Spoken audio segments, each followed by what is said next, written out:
Welcome back to my channel. My name is Adam Ferruccio. This is where I talk all things fitness professionals, hopefully giving you some direction, some purpose, and installing and building resilience inside of you as you navigate through this maze that we call life. Today, we're going to talk a little bit about flow. And you're like, well, animal flow, or movement flow, or I don't know, yoga flow. No, we're going to talk about, as a coach and a trainer, when you're taking sessions, the flow of sessions. Because this is something I see a lot and has a massive impact on the quality of the session, okay? And most trainers don't pay any attention to this. Especially new clients or old clients, it doesn't really matter. It's having a flow to the session. And I'm a big believer in energy, not like crystals and so much the style and all that, but more about momentum and energy and keeping things going and building on that energy. And so a lot of trainers, come in, there's no intros, tell people why they're doing stuff, what we're doing today, all this. They're like, right, let's start with the warm up and let's go, let's start moving. There's no direction. You're the coach, supposedly. You're the expert, supposedly. And you're not telling them what to do, what's going to happen. Imagine when you're a child, you say, right, we're going out. Your parents tell you, right, we're going out. And you're like, okay, where are we going? They're like, we're going out,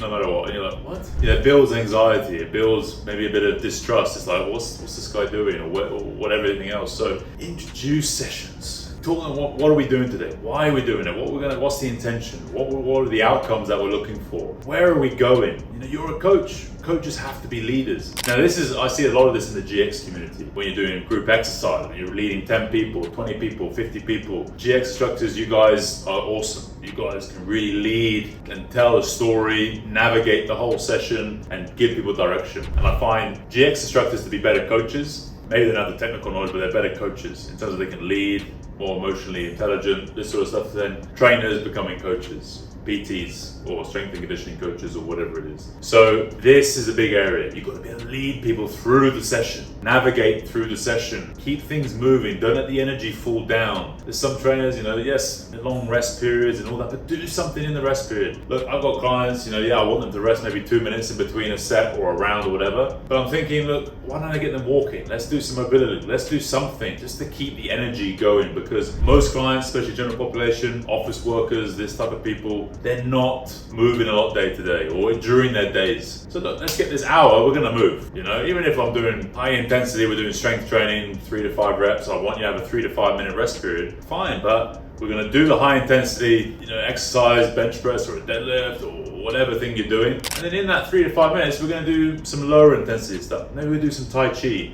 we're gonna do some Qigong, we're gonna do some mobility, we're gonna do some walking. Let's get your steps up. You've only done 3,000 today, let's get up to 7,000 by the end of the session at least, so then you're topped up. Don't keep the things moving, and especially if you've got bigger clients on the bigger side of things, whether they're obese or a lot of weight, extra weight, you gotta keep things moving the whole time.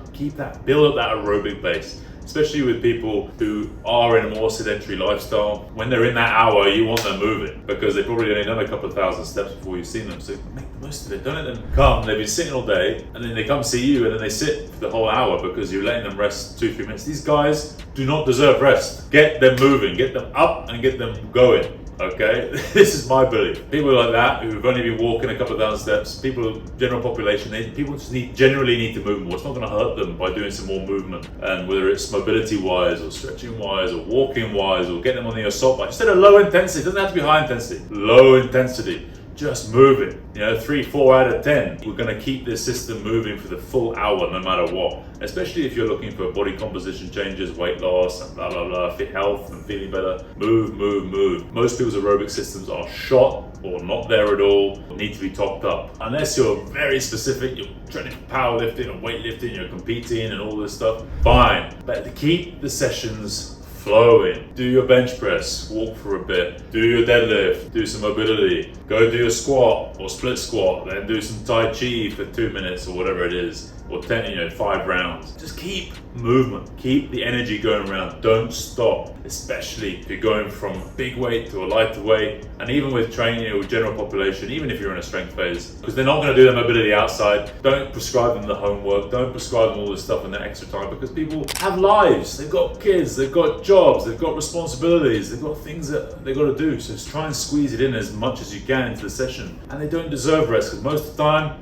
out of those 3 hours or 4 hours of the week they're with you, they're resting anyway. They got plenty of rest. And this is what I tell my clients. Look, the next hour, you ain't resting. We're gonna keep moving the whole time. I promise you get much better and faster results. With that sort of contrast of high and low intensities, keeping people moving, you'll get a better burn out of it. People will have more enjoyment, you get faster results. And it's getting that flow. And then you're not just sitting around looking on their phones, looking not interested, whatever else. It's about energy. And as coaches and trainers, you've got to create the energy at the beginning, drive the energy through the session, and then you've got to finish the session. Close it out, summarize it, wrap it up, as they say. You know, with what was good today, what happened today, reflect, things we need to work on next time, what's the direction moving forward, maybe we need to course correct, maybe we need to change direction. You're a leader, you're a pilot. Imagine a pilot on a plane. You know, you're not going to get on a plane and be like, the pilot doesn't say anything. You'd have no idea where you're going or what altitude you're at, what you're doing. Pilot comes on the call. Good morning, everyone. You know, welcome to flight, blah, blah, blah. We're on our destination to Kuala Lumpur. We're going to be flying at this altitude. We're going to do this, we're going to do that. And you're like, okay, you can relax. You know, imagine you get on a flight and it's just silent the whole time. A little bit on edge. So same thing for you as a trainer. Look, I hope that was helpful. Like and subscribe and comment, please, if you can. Help grow this channel. More information I'm happy to share. We can help promote these videos out there to more and help more people out there. So we'll see you in the next video.